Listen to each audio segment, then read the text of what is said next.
Musically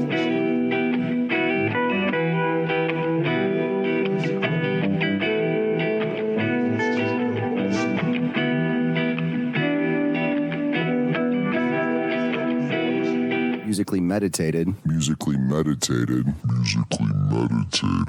Welcome to Musically Meditated Podcast. I'm your host, Joe Riley. I got my co-host, Stretton, with me. What's up? What's up, dog? How you doing? I got criticized at my enthusiasm when you asked me what's up, like politely greeting me. And I'm like, ugh. Not much. Kicking my shoes and stuff. Nah, man, I'm good. Right on. Well, I'm doing well. This is an extra or a bonus episode. It's an interview episode. And what I want to do is just go through my experience leading up to it, and then we'll go into the interview. Sound like a plan? Sounds good. All right, cool. Well, first and foremost, I'm going to do the shameless self-plug really quick. Musically Meditated Podcast is available on most or all podcast listening platforms: Spotify, Apple, Stitcher. What else, Stretton? We could go on and on. There's a bunch. There's a bunch. YouTube. Everything except for Anchor. Sorry, Anchor users. Sorry, Anchor users. But with a lot of the episodes too in the past few months, we have video. So it's been a lot of fun. And Stretton, thanks for doing it. Yeah, the video's been cool. Maybe there'll be graphics soon. It's like basic ass shit. Yeah, but we're having fun with it. Like you said, a learning experience. But for all the first time listeners too, if you like what you hear and you like the band I'm about to talk about, please share it with as many people as possible and hit subscribe and all that stuff. Also, Musically Meditated is available on all social media: Instagram, Facebook, Twitter. Like I said, YouTube. It's all over. So I got a shameless self-plug. Please go. Call the voicemail line if you have any thoughts about the show. If you have any suggestions as far as like an album you want to hear or your thoughts on an album, or if you have any criticism, really anything you want to talk about, leave us a message. Everybody likes music. Leave your message. What is it? 812-963-4727. 1-812-963-4727. And it's toll free. Don't worry. Yeah, it's free. It's free. So you could call. We get a lot of hate mail, but we'd like some love too. Yeah. We actually got some good nice love mail we'll share on the next episode. Yeah. Oh, that's nice. I have the audio. Yeah. Oh man. Yeah, we have some nice mail for once. But all right, let's move into it. So, the band that I was able to interview, they go by the name. It's hard for me to say this, but it's Street Sects, but not sex. Sects. Thank you. Street Sects. They're an experimental music band. They're actually a duo from Austin, Texas. Leo is the vocalist. Shaun is the multi-instrumentalist. That's a long word. Nice. But, they're not a traditional, singer, rhythm guitar, bass player, drums. This is just a duo. So the best way I could, describe their music is it's definitely industrial. There's a lot of samples. There's a lot of noise. There's a lot of synthesizers. The vocals are really awesome. I like Gio's vocals. Stretton, you actually listened to this. I sent it to you. What do you think about their sound? I really, really like their sound. Okay. I really like the whole thing. I need way more time with it. As soon as I started listening, I was like, well, what do the other songs sound like? And there wasn't a lot I didn't like. I like the style. I like the feel, everything.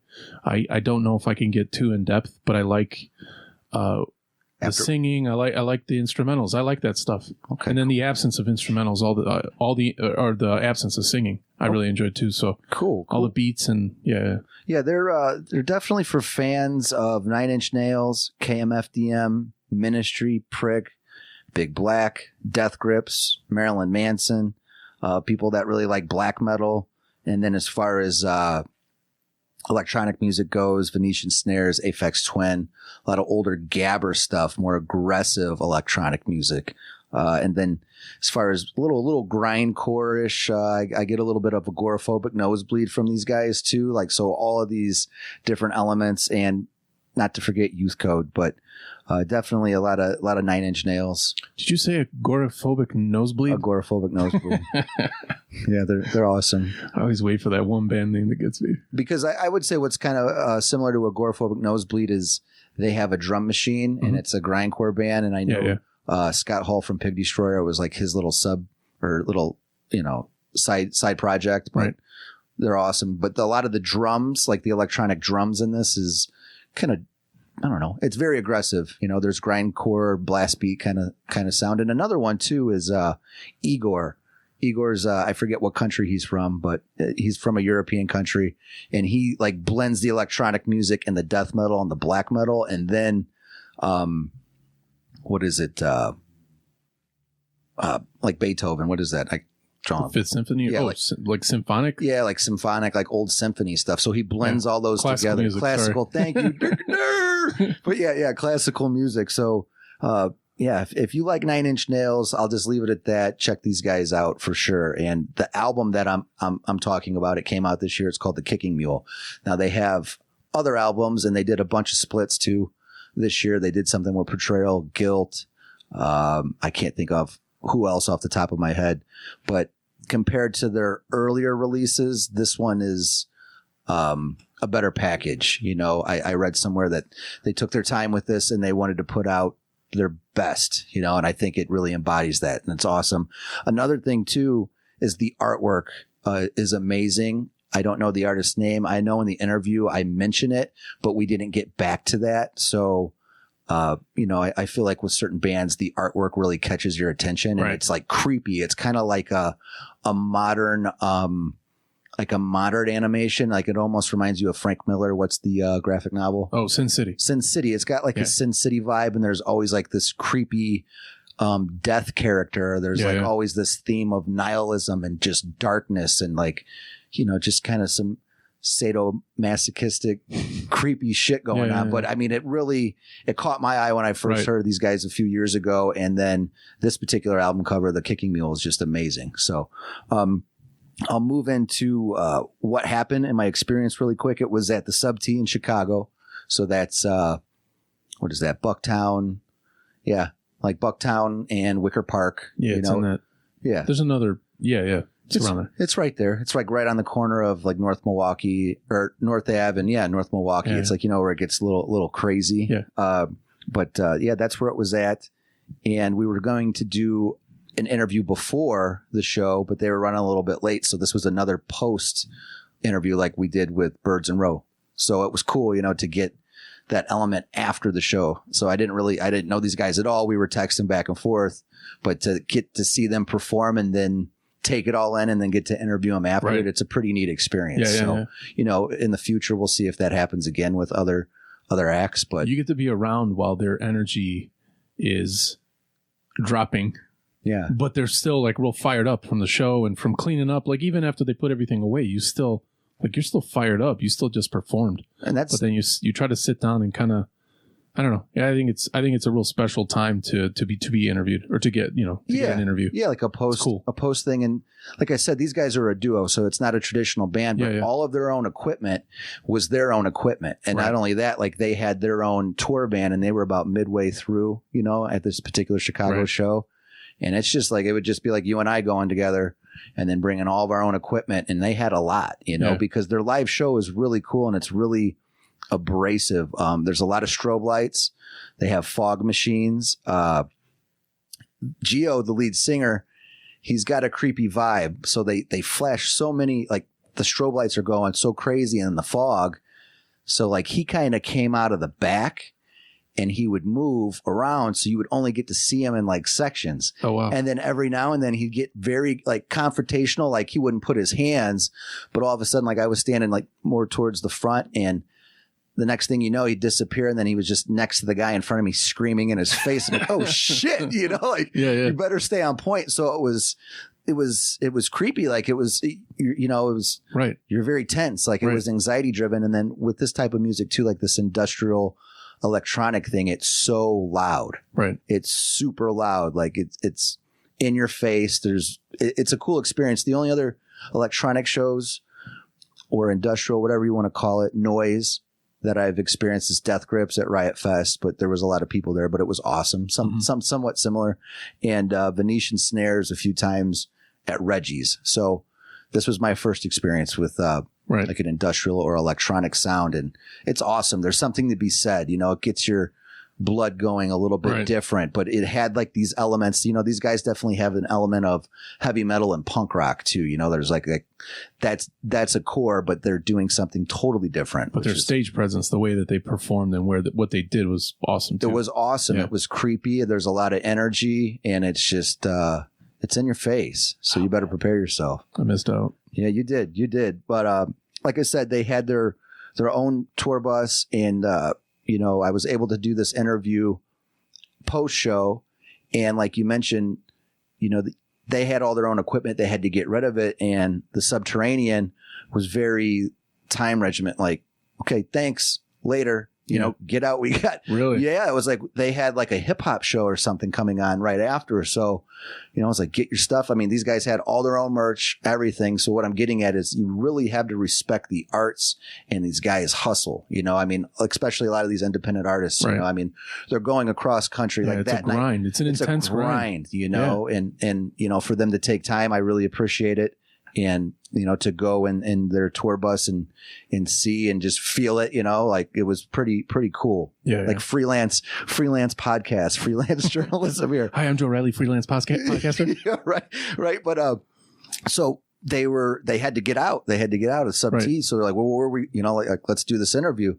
And they're like, where should we do it? I'm like, let's just do it in the tour bus. Yeah. Like I'm like, I'll show you a spot. So what happened is like we just took a right down. I think it was North Ave or wherever it was, but then there was a Walgreens, and I'm like, just put your flashers on right here. So we just went right there and conducted the interview, and it went well, but it was pretty cool. Yeah. It was a really good time. So shout out to Shaun and Gio from Street Sects. And another thing too, shout out to Stephanie and Shannon from Flesner Records, and they're based out of San Francisco, and these guys are a part of them, and they're like a newer independent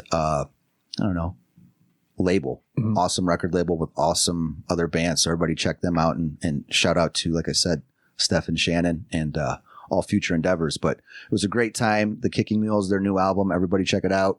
And we are going to finish this too after the interview with a couple of my favorite tracks. And I asked them, and they said it's totally awesome. Cool. So yeah. Shout out. Adios. See you next week. Everybody enjoy the interview.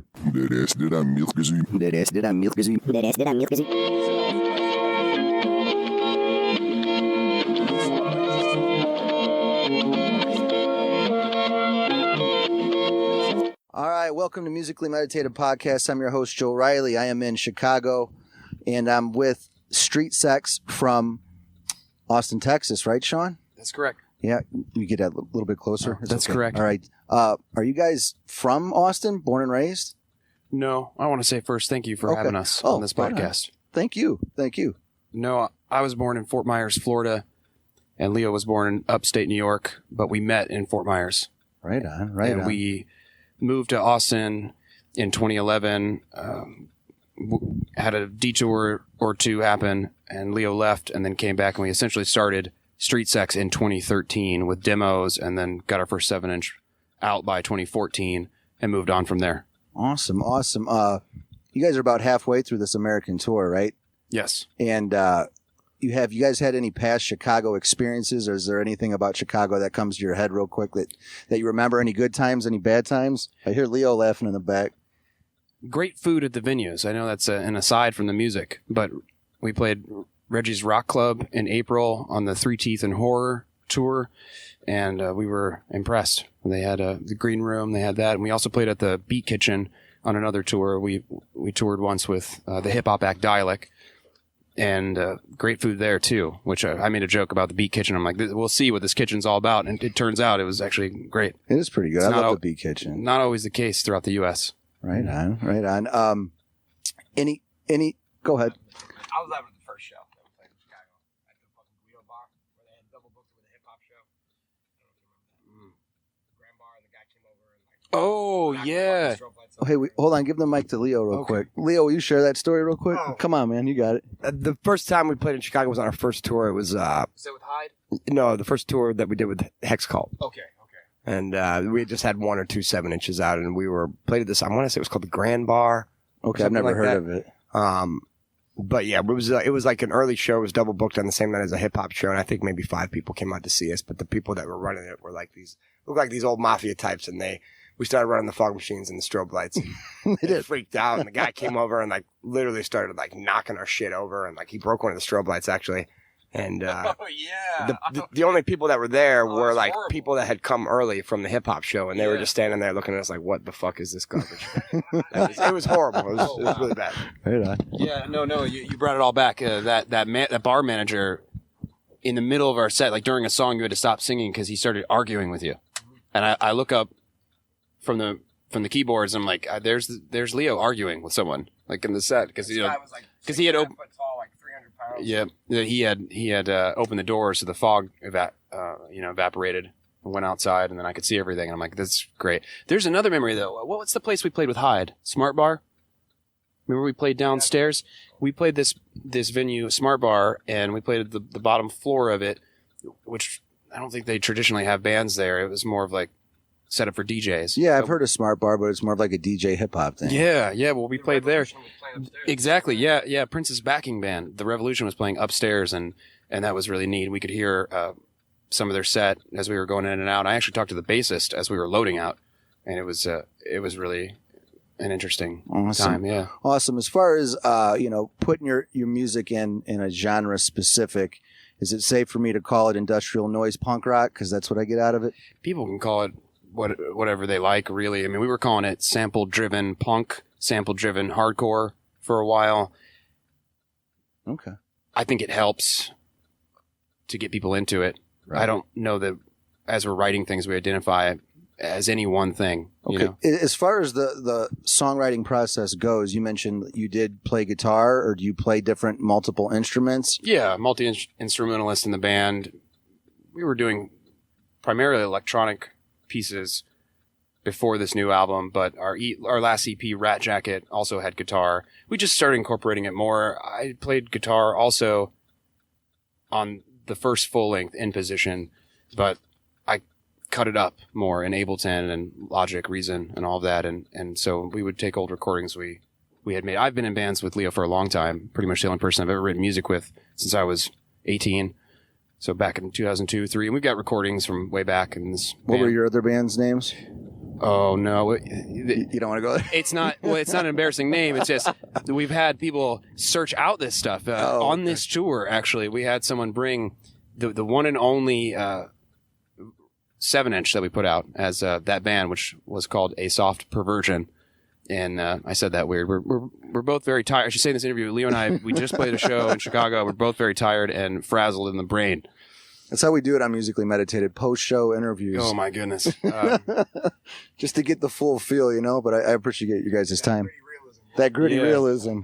We're in the tour bus. It's a nice tour bus, too, by the way. I cringe a little because we had to take out a loan, and we own this sucker now. Do you? We might have to sell it afterward, but not if we tour again in the spring. Back to the music making process, you mentioned Ableton Live and Reason, too. Oh, sure. As far as any electronic music goes, like IDM, not EDM, I don't know if you're familiar, but we mentioned earlier, like we're all around the same age off mic. Were you ever big into like Aphex Twin, Venetian Snares, anything like that? Any of the British IDM? Because I hear that influence in some of the beats and the chaos, or like old Gabber, anything like that? Ring a bell? Or it definitely rings a bell. I love Aphex Twin. I love that Cheetah EP. It's great. Okay. But I feel, I don't know, I pull from things that aren't traditionally electronic. Okay. I've said this before in other interviews. I really like the early Microphones records, the way that those were mixed. It's not traditionally electronic, but it's an approach that I always felt was electronic in nature, just the way he moved around instruments. And it was very much a headphones thing when you listen to the record. So, and any other influences too? I mean, well, electronic, I love Burial. Okay. And that's a particular mood. I don't know that some of these things, they don't directly go into the Street Sects music. It's personal things that I listen to, and then they get transmuted into new ideas, Right on. Yeah. So there's really nothing that I can point to that's electronic that's like, well, there was this, I've certainly listened to a lot of Harold Budd, Brian Eno ambient pieces, but you're not hearing that in our music. But no. Nothing ambient. Yeah. nothing. But a tone might drift in. You never know where an idea is gonna take you. Right on. Hey Leo, I got a couple questions for you, real quick. As far as the lyrics go here, I dove deep into them. They look very personal. A lot of talk about addiction. And the one song that pops out to me for sure is, like I mentioned earlier, was I'm sorry, what's the name of it? Everyone's Home Eventually. And there's songs that really stick out, and like my favorite of the year, and that one's one of them. I mean, Shaun, back to the music and the production behind it, it's amazing. But I really love, I don't know, like the tug and pull of the struggles with drinking. And I kind of like some of the lyrics seem sarcastic to me at the end. Is where you go in there like, okay, I'll just move on now from this, or was it all really personal? The lyrics at the end of that song, sarcastic? Yeah.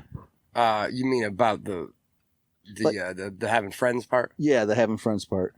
I mean, I'm not sure. I mean, there's a lot of dark humor in a lot of the lyrics. I mean, it's kind of subtle, but I think I think in that particular part of the song, I was actually being pretty earnest. I don't really have many friends, and I think that's really been one of the big struggles with being sober is, I've always been, I used to drink for social reasons because it made it easier for me to talk to people.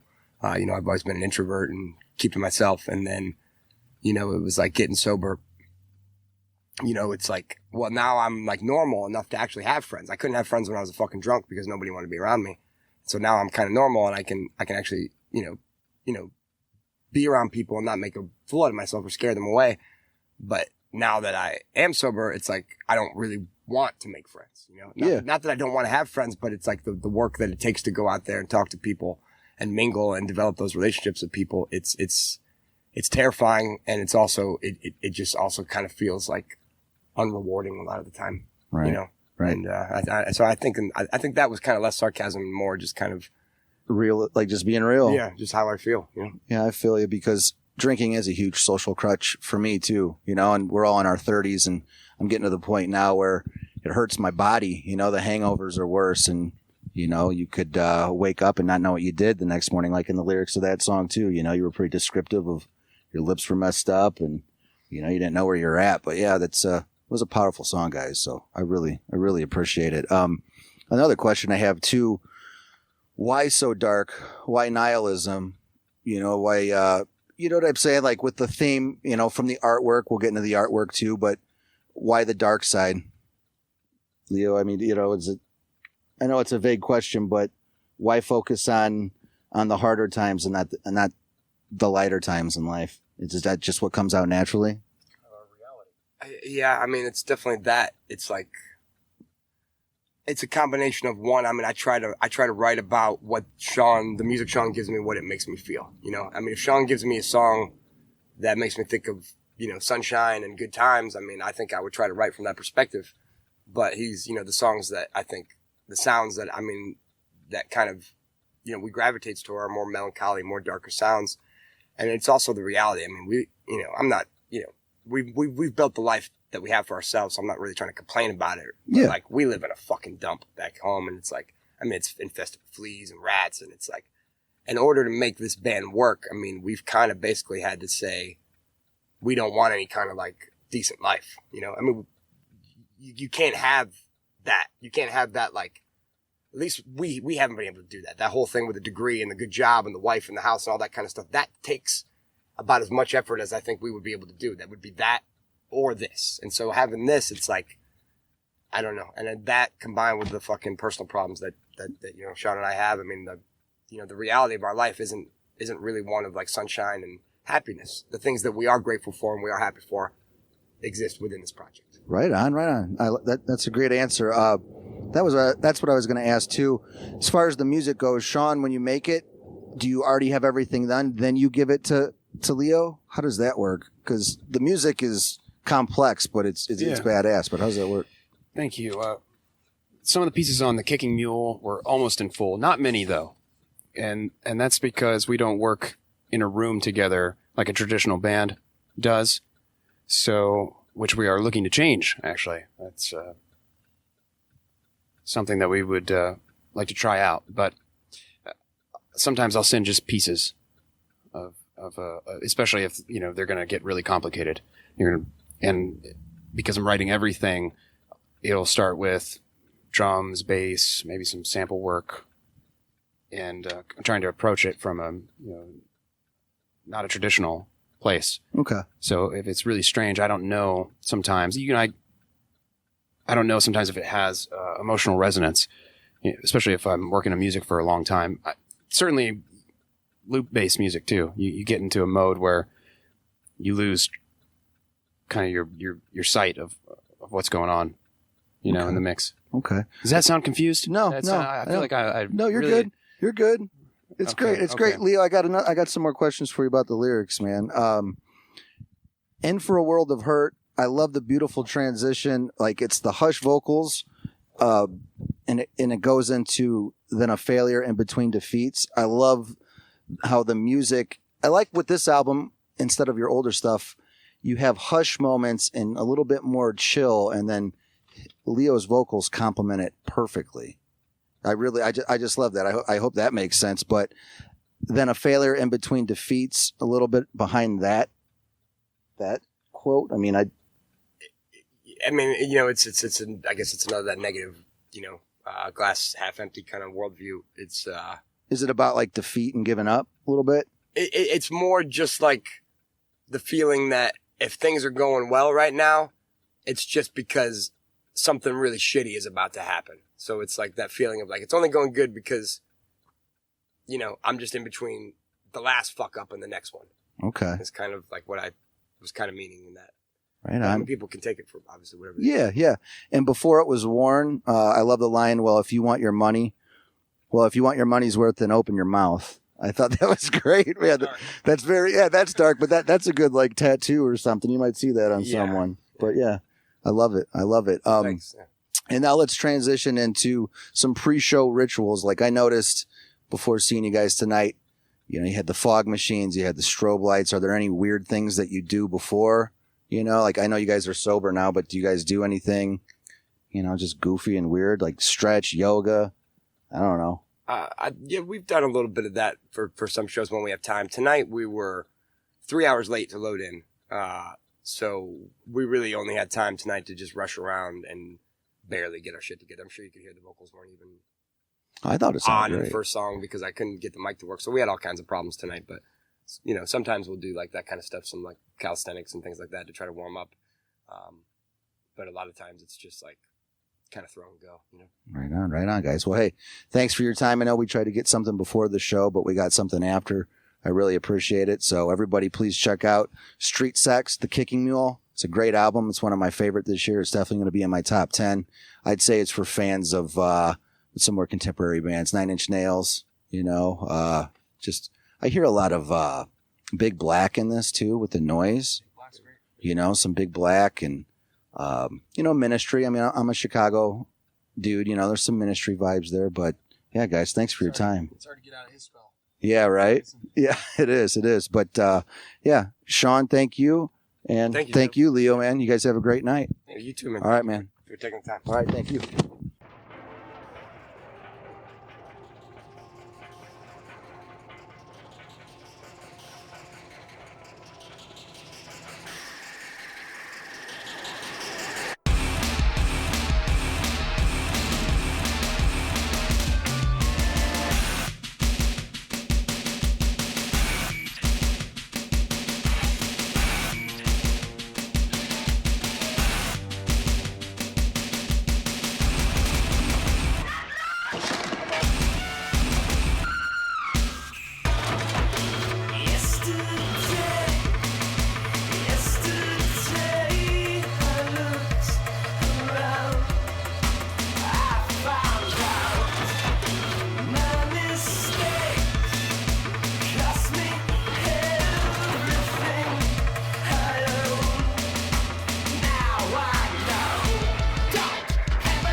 What are you waiting for?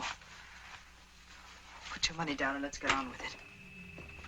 You'll never understand me, will you? You think you're gonna put me away in a room somewhere so you can have me all to yourself?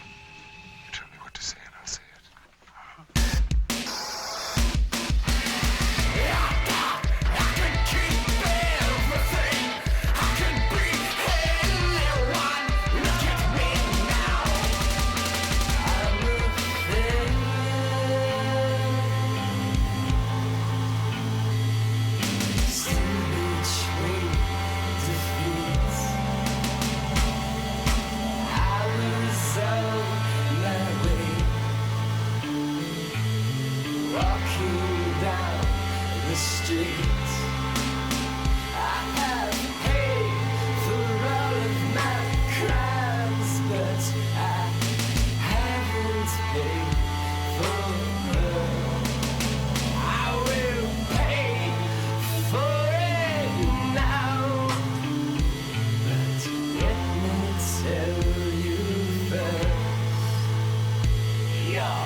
Why your husband committed suicide? Everyone you love lets you down. Stop reaching out. You have made a mistake, haven't you?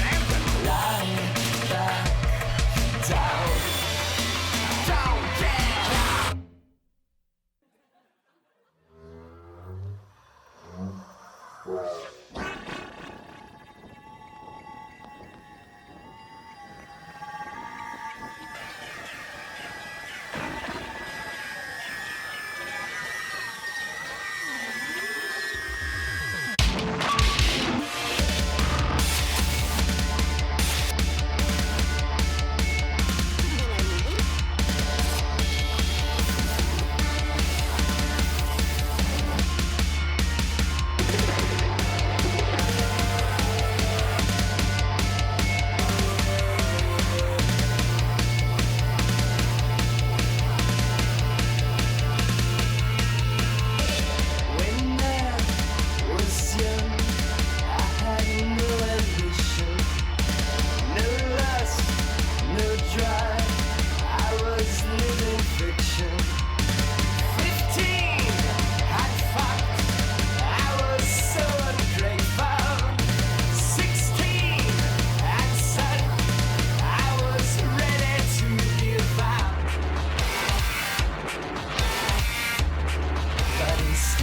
Lie back down.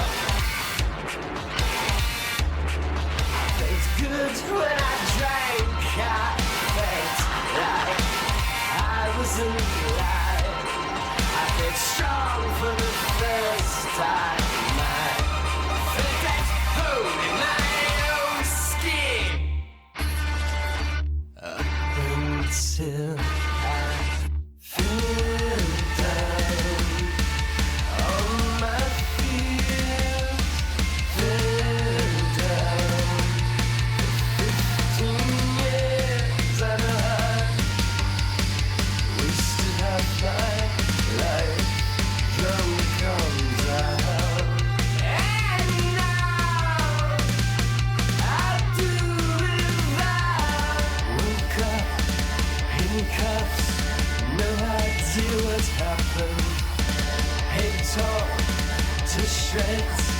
It's completely blackened. No bail required. I was barely processed. As I walked home, the sun hung above my head, and I looked scared.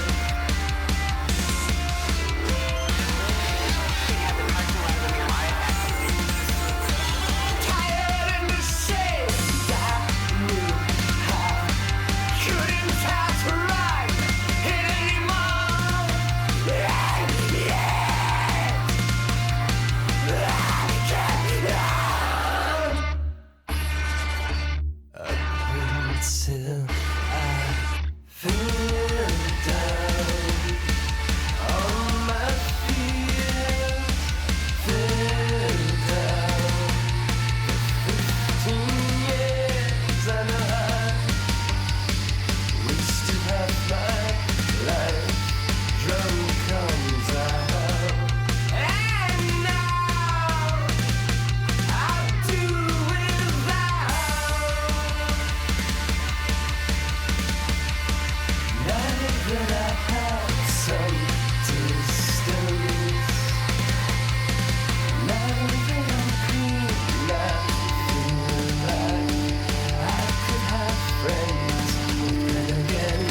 Producer my ass over there.